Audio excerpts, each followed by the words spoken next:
says, like Martin Luther King mentioned a long time ago, you must have a soul generated by love to serve. Now, in terms of leadership, one thing that must also be established right from now is to say that all of us are potential leaders. The choir has a set of leaders now, and maybe it is 2 years or 4 years, it will change again. Another set of leaders will take over. So all of us who are followers are also what? Potential leaders. So when we talk about leadership, we are talking about all of us. You take your time, you serve your tenure, you leave, other people come to it. You know. So a leader who must take the painful decision must ensure that the emotional needs of the group are met. The leader must create a happy environment, prevent or mitigate conflicts among members if the organization is going to go further down the road. Of course, like Father Emmanuel also mentioned, Prof accentuated this very clearly when he said that the function of leadership is to produce more leaders, not more followers. And that's why I thank the choir leadership for organizing this. Nobody is going to teach you this in the classroom, no matter your level of degrees. They don't teach character. They don't teach classroom. Not because they don't want to teach, but because there are lots that they have to deal with. Now let's look at why we are here. Emotional intelligence leadership. Leadership is about behavior first, skills second. The other time, what Father Emmanuel bandied about are more of what? The skills.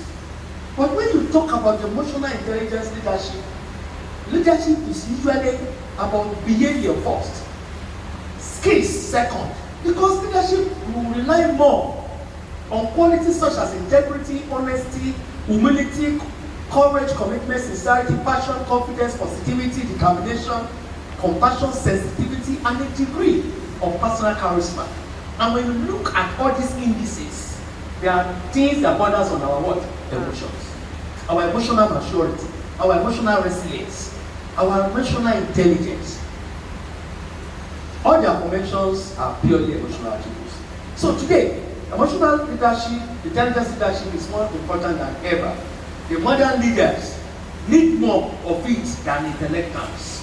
Intellectual is just about openness to experience or paper qualification. Unfortunately, when we look at all of us seated here, including me, what we do, the rat race that we run, is more of acquiring more certificates, which are purely academics, which are purely things that will measure how cognitively intelligent you are or how practically oriented you are. How many of us acquire certificates where all of these are indicated? How many? So, the point we are making therefore is that if we are talking of someone, we can roll this slide. Okay, see, good. When you say you are emotionally intelligent, it's not the one that Dalingoma came up with and wanted to sell his book. No. When you talk about emotional intelligence, the very first thing is that you must be aware of your emotions. Being aware of the emotion means you have to be conscious of your own emotion and others' feelings through verbal and non-verbal cue. I've been teaching university for almost 27 years now. And my students, I learn a lot from them. I call it the undergraduates. I like going to undergraduate classes. Sometimes they don't need to talk when you communicate using non-verbal cues. Sometimes you teach them and you just see in front rows, when you see them looking at their watch intermittently, I think, oh, well, you are wasting our time. The class is over. Whether we are hungry or we want to go elsewhere. So nobody will tell you, you keep talking, you are wasting your time. It's not, you are not eating anyone. But sometimes you just see them doing this. And if you are unfortunate, you ask them, are you following? You say, oh, God, to where? You want to get the people where they are enjoying the lecture. So, so I've also learned not to ask them that. Instead of asking, are you following? I say, I hope we're on the same page. They will just be looking at me. It's about studying their emotions. If you cannot be aware of your own emotion and other people's emotion, it means that you lack emotional intelligence. Another thing that will show you emotional intelligence is that you are able to identify. I'm not talking about being aware. Awareness is different from being able to label it. You must be able to what? Identify your own emotion. It was very clear. how one feels at any given time. Because you must be able to distinguish between or among various emotions that will be interplaying. Do you know there is a difference between sadness and disappointment? Sometimes we say, I'm disappointed. Do you mean to say you are sad? Or when you are sad, do not say you are disappointed because they look alike but they don't mean the same thing. So you must be able to correctly identify your emotion. So when you say you are emotionally intelligent, you must have the ability to actually identify emotions. You must also be able to identify other people's emotions. You must be able to identify how other people feel at any given time and experience little confusion about other people's. You must not experience little confusion about others' emotions. For instance, I've seen people who will wear golden shoes or near golden shoes and somebody will accidentally step on them. For God's sake, do you know that you should be inviting people to come and step on your shoes? Do you know why? When somebody steps on your shoes, what will you do to it? You will clean it. In other words, just like gold, when you clean gold, it's gathered with dust. But the more dust the gold gathers, the more brighter it shines. Because you have once you clean it or you blow the dust, what happens to the gold? It shines. But what do we do when somebody stares on you? The first reaction is, are you blind? Is it that you don't see? The Yorubas are even worse at labeling it. They will tell you the rope that you have thrown on the ground, come and pick it. Now, you have told somebody, are you blind? And I say, the person is confused because the person didn't know it's working. I'm like, sorry. You stepped on me. But you already said the person is blind. And I said, so that's why I said I'm blind. Okay. And the person said, come back here. You will not say sorry. You have lost it. Sorry. Exactly. You have lost it. Because all you need to do is to say, you stepped on me, and the person will say, oh, I didn't know, I'm sorry. The person may even offer to want to what? Clean it for you. And then the modest thing, you will come up and say, no worry, it's fine. And then what will you do? You will clean it. When you clean, what happens to that? Your shoe? It shines fine. So you should be inviting people to come and step on my shoe, because if somebody steps on your shoe and you clean it, people will say you are doing what? Shakara. You are showing off. So you must be able to identify other people's emotions. Don't get confused about it. You must also be pleased. Can we roll this one? I think I'll be running for time now. So being emotional intelligence also, because I'll take some time off here because we really know what we are talking about. Okay? You must be able to now what? Manage other people's emotions.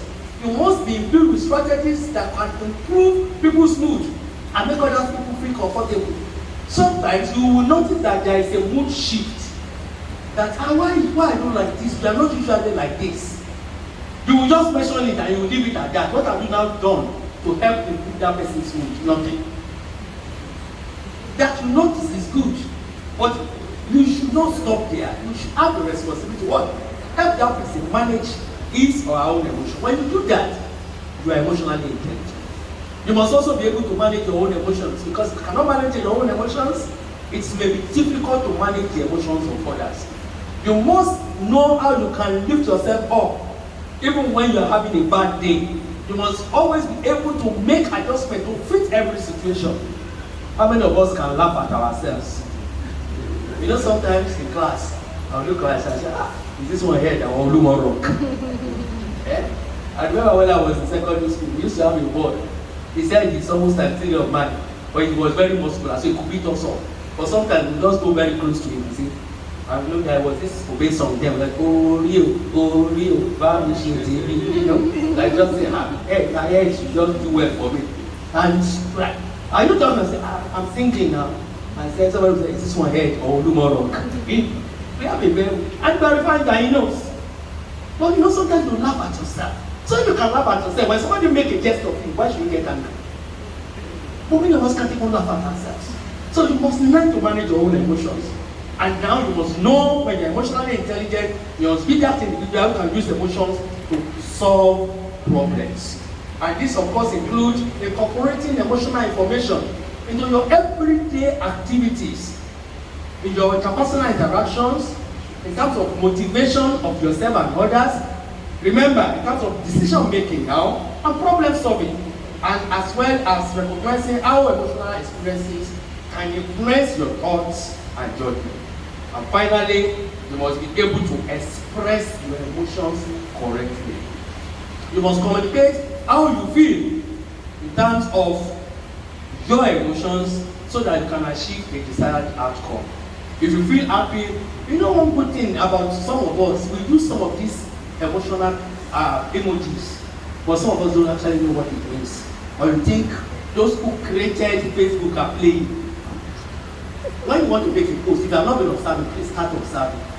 When you have written your post, just before you upload it, there is an emoji that will say, that will show emotions. Feeling excited, feeling moody, feeling happy. I don't know how many of us have gone there. You pick, I mean? Yes. But we just pick how many of you are bothered to say, what's the difference between this? And when you see that they are very close, but the emojis are not the same. They are not. Because when you talk about emotions, they are different. You must be able to correctly express the emotions you feel and not the other way.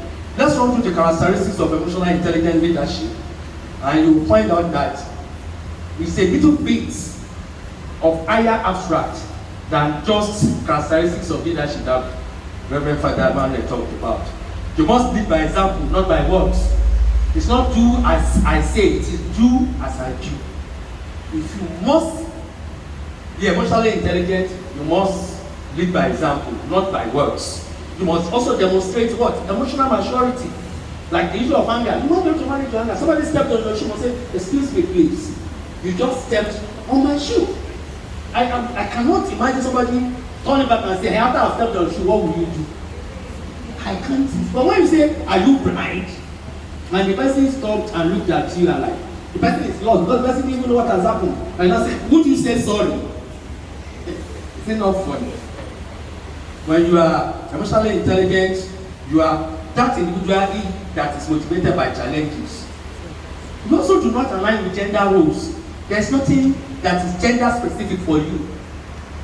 What a man can do, the woman will do better. But I've also taught my daughter, I said, my dear, what the women can do, men have done better. How many of us remember the Maggi cooking competition of those days? Go and check the history. 90% of the winners are men. Yes. So when the women are trying to beat us at our game, we're also beating them. Particularly in the kitchen. Now, you must also be able to cope with what? Unexpected change. The only thing that is constant in life is change. I have seen people who are professors who are falling flat just because of change. Remember COVID-19? Some people were even praying for death. And death has not come. It was just knocking on the door. You must cope with unexpected things. You must tell yourself you are bigger and stronger, you are more resilient. And all of those things has nothing to do with your cognitive. It has to do with your what? Emotions, your feelings. If you tell yourself you can do it, do it. You must also be open and sensitive to people's feelings. You must also be emotionally observant. You must express your feelings appropriately. You must also be able to regulate your own emotion and the emotion of others. Can we just go to this slide? We talked about high self-awareness emotionally the other time. I won't go into that. Another thing is that you must also be self-confident. You must give help in a crisis, not criticisms. Hello. Aye. The truth is that in every organizational setting, including the choir, don't think it's going to be all laughter all through the year. No. There will be time that there will be crisis. In fact, I told someone, I said, how would this world be without crisis? It will be too boring. I don't know whether you have imagined that. It will be too boring. Because all the certificate you bandied about, if there is no crisis, if there is no problem, what will you be using it to solve? You cannot be innovatively competent. You cannot be creative. So what will you be doing? It will be too boring. And that's the beauty of emotional intelligence. You will be able to give help in crisis, not criticism, because you can understand with your heart. You can show empathy. You can say, oh, I understand where you are coming from. But how many of us truly understand? How many? You must also have emotional acuity and sensitivity. You must be emotionally resilient. You must be firm and clear in dealing with bad and unethical behavior. How many of us are good cheerleaders? How many? In our homes? How many of us say thank you to our daughters and sons when they are giving us water when we are eating? We think you are right, you are entitled. Can you imagine when your son chooses not to give me that water. I said, my Japanese, can you give me water in the food? I said, Daddy, don't you have legs? I remember a friend of mine who just came back from abroad. I went to see him in Lekki some few years ago. And I didn't know, it's my friend of about 20 years. I've not seen him, he's been looking for a while. And then decided to come home. And he was just around for like, I think about 3 weeks. We didn't want the children to mess up the living room. We always tell them, please, when you want to eat, go to the dining table. And I said, well, Daddy, why? You know this children who ask me, I said, Daddy, why? He said, only stupid people will eat in the living room. And the children got that. 5-year-old girl. And the other boy, I think, was 9 or 10. I didn't know what happened in their house. I went visiting. And I was so excited. My friend and the wife were all classmates in the university. I said, I beg, go and bring food. I just put my leg on the table and the food was ready. Instead of her putting it on the dining because we were just trying to catch up on the OGs. She brought the food there. I immediately I in my bed. The girl just was. I said, Daddy, don't be stupid. I removed my hand because I didn't know what was going on. I just first of all removed my hand. I said, my dear, what happened? He said, and my friend was leaving. You saw his face immediately. It has changed. So I knew something was wrong. And I told him, I said, my dear, sorry. What did Daddy do? He said he has not done anything. I'm trying to encourage him not to be stupid. Because Daddy said anybody who eats is a stupid person. So immediately I stood up. I went to the I said, look at your bag, and my friend could not stand for like 2 minutes. He was stupefied and I said, Ogbeni Shoshi, if you want stupid, you better carry your food. Come to the dining. Because the English have no other way of describing issues other than the way it is. They don't call a spade a farming tool. And then immediately we washed our hands. The girl was running about there and she had even forgotten she said anything. And then I said, Ore, why did you have to tell your child? Instead of you to just tell your child that if you eat here, it will mess up this place. And then when you step on it, it will mess up other places. But you said only stupid people eat them. And you want to use your own to overnize me. Me, I'm not stupid. Every time I come to your house, I will just go and eat normally. Children. And then the wife, while she was saying that, the wife was going to say, Mommy, are you a pussycat? Why are you doing your eyes like this? They don't even understand no Baba group. They are not our own generation. But doing like this, say, Mommy, are you? I said, which one are you? He said, are you going to? You are lying. This one said we should not lie. We are doing like this. Emotional intelligence. So be a cheerleader. You must be able to stay towards the back. Back. That word is back. Sorry. You must. Someone can stay towards the back of the pack. You must help those lagging behind to speed up. You should not be interested in you and you only. Please, let's quickly go to the importance. We can read the others. The importance of emotional intelligence. I think I'm running out of time. I'm sorry. Let's look at the importance. Why is it that we must necessarily be emotionally intelligent? Or we must necessarily have emotional intelligence leadership or demonstrate emotionally intelligence leadership? It affects our work, performance, and organizational effectiveness. There is nothing you can do about it. If you are questioned emotionally, the organization is likely to nosedive. Emotional intelligence also influences workplace dispute resolutions. Like we said, no organization is immune from crisis, no matter the kind of organization. In fact, somebody have told me, he said, the church, from my experience in the African communion, I can tell you for free, where you will get the most, unfortunately, the most crisis-laden situation is in the church. Because everybody is pretending to be holier than the Pope. We are all pretending to be holier than the Pope. In the church. When I was chairman of the board of education, I've seen people who come and bring contract and say, Chairman, please, I've added 1 million. I said, it won't true. Because me, I teach in the university, everything will go to the tender board. So go and tell me how much you think you can do this. I prefer to give it to somebody who is not a Christian, who will do a good job. That a Christian will collect my money, squander it, and I will not be able to fight that person because we will meet in the church on Sunday again. So they said this man is difficult. After 3 years, the bishop called me and said, Prof, they said you are the one that is giving them problem with the diocese. I said, yes, now, because I'm not allowing them to steal money. I said, is that the case? I said, yes, you will remain for another 3 years. Eh? You'll be in the church and sometimes you'll be going to church and you'll be praying, my brother, my Lord. So there's no place. Don't let us decrease ourselves. Emotional intelligence is also important because it will help you to foster productivity. It will help you to have better focus. And you can have behavioral flexibility. You won't take life too serious. And it also helps you to have a nexus between good leadership and intelligence. Because when you're emotionally intelligent, you will have excellent interpersonal and self-awareness skills. And a greater level of emotional intelligence will also boost creativity and effectiveness. We are questioning now, how do you manage your emotions? Take charge of your thoughts. When your thought is running haywire, call yourself to order. You know the beautiful thing about anger is an emotion.